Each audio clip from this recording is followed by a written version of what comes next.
What's up, guys? It's Gaz, and welcome to another Warframe video. But today we'll be going over Gauss, who is the newest, fastest frame in the game, unless you consider Nova, teleporting, going fast, but I think that's kind of cheating. So yeah, Gauss is now the fastest one in the game. He took Volt's job as being the fastest, but don't worry, Volt is still extremely useful, guys. So we'll be going over all of Gauss's abilities in this video. We'll be going over some gameplay of him and an indoor mission, which is probably not the best place for him. And we'll also be going over some usage cases on where you'd want to use Gauss. Additionally, guys, you farm him from the Sedna Disruption node. He comes from Rotation C, so there you go. Alright, so let's go over his abilities really quickly. So as you notice in the bottom right corner of the screen, he has some custom UI elements. He has a battery gauge. So the way that battery gauge fills up is you basically move around. You can also quickly tap your first ability and do the cold mode of it. That's going to charge your battery slightly as well. So a lot of things on his kit are influenced by this battery, guys. His passive actually lets your shields regen faster when his battery is charged. So that is going to be taking the normal battery into account. If you saw this right here, there's actually a little red line about like 3/4 of the way through the battery, and then there's an additional part of the battery above that. So if we want to get past that red line and get even higher battery levels, which lets us go into overcharge, we actually want to use our fourth ability, which is funny enough called Redline. So once we cast Redline, I recommend casting Redline when you're at the top of the, like you're just about to hit the top of the gauge. It will let you stay in it for the longest. We cast that. Now we have a little percentage gauge thing next to the red line. If we keep moving, it's going to go up and up and up. Having an extremely high duration build makes that charge slower. So you might want to go like a middle of the road duration build, which is what I am going to probably be sticking with in the future. I originally started with a max duration build because his buffs get stronger with the more duration you have.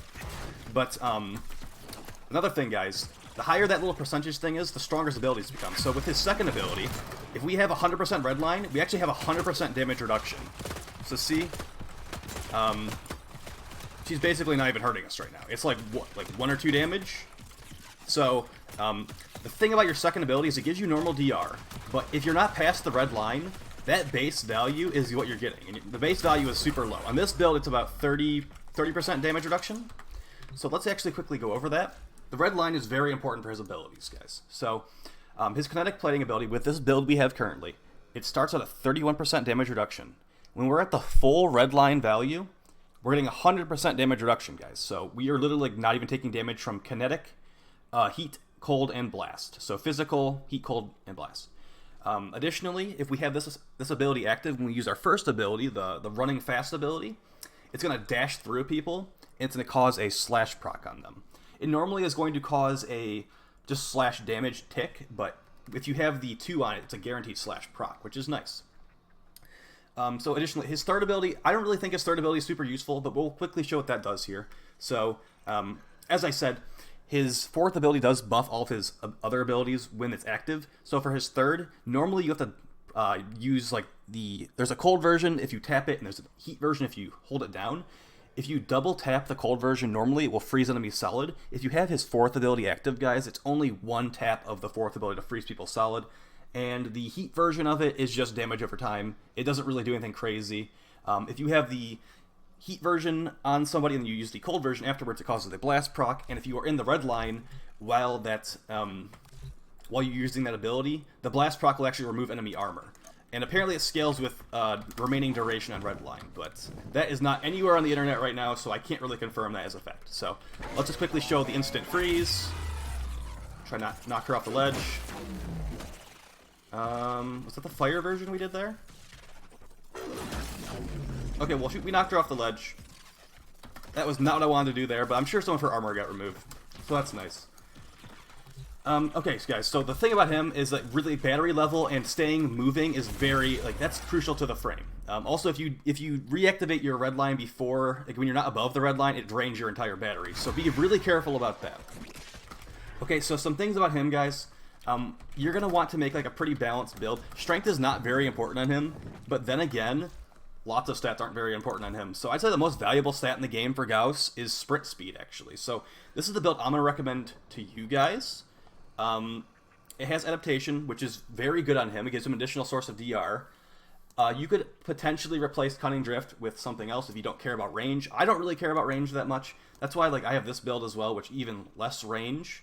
So you could potentially just replace this with something else and maybe get more tanky. Maybe format it differently and get even more tanky. There have been some issues where I've run into not having enough DR in like a kuva flood with him. So what we're looking at here, guys, is we're looking at a high duration. So we don't get crazy huge buffs. We can actually get to the buffs relatively fast. Because like I said, the more duration you have, the longer it takes to get to that full value. So, for example, in our high duration build, we have 80% more duration on this build. Our buffs are like 244 holster speed at max value. But it takes us much longer to get to that value, just because we have to run around for longer. Also, we have lower strength on this build, so our minimum value of damage reduction for our 2 is 25 versus 31.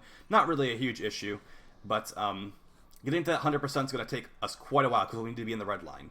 If you guys didn't know this, because like his abilities are confusing to a lot of people, you only get the base value of that damage reduction until you're past the red line in Gauss. It says it's dependent on battery level, but it actually is dependent on red line battery level, which might be a bug. I hope it's a bug, because it makes his 2 a lot worse than it probably should be.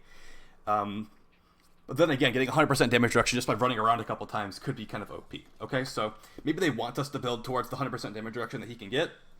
Additionally, guys, while you're taking damage in your kinetic plating his 2, which is like his tank ability skill, it will drain your battery level, so be careful about that. And then it also gives you like built-in energy conversion. So as your second ability takes damage, it's like Hunter Adrenaline pretty much. It gives you energy into your energy bar. Okay?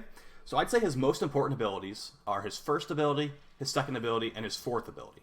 If you're doing the high range build, which I have, it's just like a goofy build for low levels, his third and his first ability are the important ones. Let's quickly show how that works in a really low level mission. So this high range build is actually pretty hilarious because his first ability, it can actually break containers. And his third ability, it does relatively good damage at low levels. So if you run into a wall with his first ability, like so, it breaks all the containers. If you have vacuum equipped, it's going to suck up all the loot. So this is the build I'm going to be using for low levels because the enemies aren't going to really kill me. It's not going to be a big deal there. I didn't even use, well, I did use my 2 right there actually. But yeah, you can use them as like a box opener if you really wanted to. Just have some loot radar, run the walls. You have like 28 meters max radius on your first ability is explosion, so it'll be pretty nice. And as you see, guys, we're in an indoor mission right now. He has a hard time steering. He doesn't really have the handling as a Volt, where Volt can just like, you go in really fast and turn like a 90-degree turn like instantly. When you're in Gauss's first ability, it's really hard to turn, and you're gonna be running into walls. They definitely made that a thing. But it's okay, because his first ability, if you have any amount of range, it should hit enemies in the area and objects in the area for around like 1,000-ish damage, which isn't going to get reduced by armor, so it's not going to be good. Like, that's not going to be your damage source, but this is definitely good for low levels. If in a low-level Corpus mission, this will one-shot all the enemies, okay? So that's an idea. Like I said, this one's a recommendation. Arcane Energize, Arcane Grace. You could put Barrier on him potentially. He has like a larger shield value than his health value. It's like 300 health at base, 450 shields at base. So that's why I was just using Prime Vigor on this build. This build does not work as well as I want it to, sadly. Like I said, too much duration makes the battery take too long to charge. And you will see that in the Kuva Flood gameplay we have later, where it's basically, I'm like taking like half the mission to charge my my red line. Okay, so let's quickly just show on some enemies what these fire and ice abilities do, although they are not super integral to the build that we are running. Any of the builds besides the for fun low range build. Alright, pausing the AI.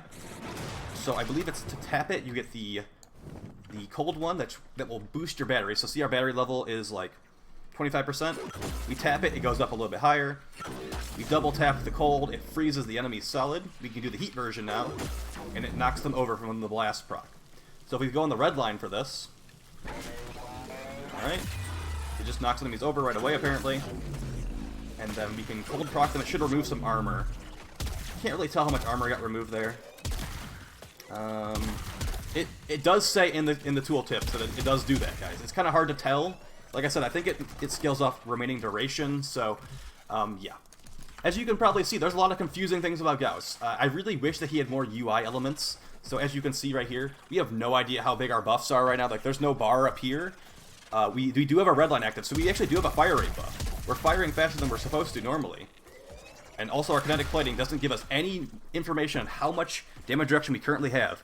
I really think he needs some UI stuff up here, so I think he should have It should tell you how much DR you have from kinetic plating. It should also tell you maybe like what percentage of buffs you have. Maybe not like every little value of what you have. Like, I don't want to be buff overload like Octavia, but I'd like to know exactly how much stuff I'm getting while I'm doing it. It's very annoying that you can't tell how much of these buffs you have going. But another thing, guys, his buffs do not affect teammates. He is a very selfish Warframe. So his attack speed, reload, holster speed, fire rate, that all is only for him. I thought when they were showing him in the dev stream, I'm like, okay, well, he gives all those buffs to his teammates. He's going to be amazing. He's going to be like really good. Like, maybe that will take Volt out of a job. Nope. He's just a very selfish frame that is basically, I'd say he's good for disruption, and he's good for low-level captures and stuff, but there's lots of indoor situations where he's very annoying to play in. Let's actually quickly show one of the situations right now with this Kuva Flood gameplay. So this is a level 90 Grineer Exterminate. I'm using the high duration build. I would not recommend this build, guys. If you could maybe take a little bit of duration off, it would be a little bit better, but yeah. His most important stats are sprint speed and like tank ability, I'd say. And then after that, it's going to be duration. Duration is pretty important, but then again, like I said, don't go too hard into duration, or you're going to not be able to charge your battery. You can see in this video how long it takes us to charge our battery. I do die a couple times in this video. I don't know. There were some weird deaths going on, but I'm just going to chalk it up to me not being used to playing Gauss, because I really am not. I don't really think he's my playstyle. I like frames that can kill stuff with their abilities, as well, not completely depend on weapons, and he completely depends on weapons at this level. For example, I could like play Saren, or I could play Nova, and Nova could kill enemies with her 2 explosion. She could kill enemies with her weapon still. Like, at least she has one way to kill high-level enemies. Although she does have to charge her 2 with her weapon. Gauss, like, he does some damage with his abilities, but at this level it's going to be basically nothing. Another fun thing about his 4th, the red line, which is like his most important ability, is that as you get charged up, see as the battery meter goes higher and higher, as we're like having a hard time struggling to charge it right now, as I say that, you start shooting missiles at people. So as you're running, you're shooting missiles at people. They do like basically no damage, but the higher into the red line percentage you are, guys, the more frequently the missiles fire. They're mostly just for crowd control, but I kind of wish they did more damage, since they're missiles, and missiles should be useful and do lots of damage, not just be crowd control. Okay, so you see, like, we're running into walls here. Notice how slow, like, this is at basically double speed right now, the mission. Our battery's going up really slowly. And as we're taking damage from kinetic plating, since these guys are at a higher level, it's draining our battery. So we're having a hard time keeping it going, guys. So I think actually that middle of the road build would have been better for this mission, personally. Okay, so he's actually pretty fun though to play. If you have some good weapons, his 4th is a nice weapon buff. And even if your battery is below the red line, if you still have that percentage buff, you don't lose that. Well, like if you go below the red line, if that makes any sense. Basically, that percentage is going to be the percentage of your abilities getting buffed. Once your red line runs out, you actually discharge all the heat in an area around you. It does pretty small damage, but it does like a small like heat AoE, so that's kind of nice. And then I think we do end up dying here. I am low health, so that would make sense. The cat also died. Like, he doesn't have huge health or armor values, or shield values for that matter. So if you're running like Link health on your companion, it's not going to be extremely tanky. He's one of those frames kind of like Mesa, where his tank ability comes from his ability being active, and it's like damage reduction to specific things. So, for example, if I was fighting an ancient, like a toxic ancient, like the infested, he has no way to prevent toxin damage, guys. So, ancient's gonna one-shot him, even through his shield, even through his damage reduction, even when he's running around at max speed. So, that's something you want to keep in mind. You might want to like choose some specific arcanes as you're going against the infested. Like, there's that toxin resistance arcane. That could be potentially something you could try. We actually just, like, didn't even get hurt by that Guardian there, which was pretty impressive, actually. I don't know how that happens. That's our base 31% damage reduction, I guess. Also, that Kuva Hayeka Master that shot us with the flamethrower, our kinetic plating prevents heat damage to an extent. I don't know how I died there, but whatever. So yeah, pretty good against flamethrowers. There aren't many enemies that do cold damage, from what I've been noticing. Like, if you guys remember any enemies that do cold damage at base, besides like the Galaxian capture target, feel free to let me know in the description, or the comments down below. I would love to remember those, because I think it's just the Galaxian guy off the top of my head. I can't think of any others. And as far as IPS, lots of enemies do impact, puncture, and slash, so that's very good there. He doesn't have to like worry about like Mesa. Mesa is pretty weak against melee enemies if they can get close to her and actually hit her, because she doesn't prevent any damage from melee. But for him, he can prevent melee damage, which is nice, and he can also prevent bullet damage, which is also really nice. So, yeah. So as you see, this is an indoor mission. This is not an open world mission. He is running into walls. I think that's part of his kit. So it can be a little bit annoying, as you can see. You get stuck on stuff a lot. You're gonna get annoyed by these little containers with the useless loot inside of them. And yeah, he's very weapon-based, guys, so I hope that you found this helpful.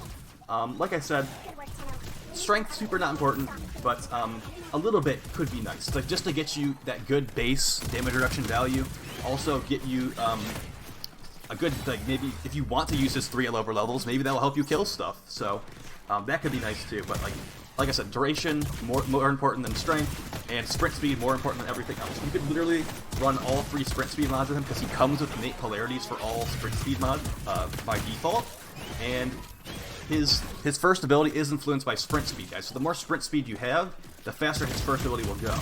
If you consider that a good or a bad thing, it's up to you. Okay, I think I know why I died there. I died to a slash proc when I had 20 health. That makes sense. I probably didn't have my kinetic plating up or something, and it was just like doing way too much damage. And he's level 90, so there's also that. Okay, so yeah, as you see, guys, we don't have the red line active. We only have 31% damage reduction right now. Red line is very, very important and crucial to everything. If we had built up our red line there, we would have had up to 100% damage reduction against a huge horde of enemies, and they wouldn't have been able to hurt us really. So, yeah, I'm gonna say this. I don't really think he is like the most amazing frame in the game. I wish strength influences abilities more. I wish strength influences buffs. Only duration really influences them. Here's what strength influences on this frame, guys, and it's really not a lot. Strength influences the explosion damage on your 1. It influences the base damage reduction on your 2. It influences the damage of your 3, which is understandable, and it influences the area damage on your 4. That's literally all it does. It doesn't influence how much. The buffs are, which I think is really should be changed. Everything else, like, it's fine. Like, his damage values can go up. You're not really using him for damage anyway, unless you're just like memeing at low levels. But if the power strength influences buffs, that would be amazing, because then you could do a high duration build and keep those high buffs for a very long time. Also, it's kind of troll that high duration makes the battery charge longer or slower. I really don't like that. But yeah, let me know how you guys feel about Gauss down in the comments down below. I'd say worth farming, and he's good in Disruption, but then again, why are we playing Disruption in the first place? So, yeah, I'll talk to you guys next time. There will be a Nightwave video later today. I thought yesterday was Saturday or Sunday, but it wasn't. It was actually Saturday. So, yeah, 2 videos today because I messed up, and then there will be another video on Monday about the remaining kuva endurance stuff. So I will talk to you guys next time. Please like, share, subscribe, and take it easy. Peace.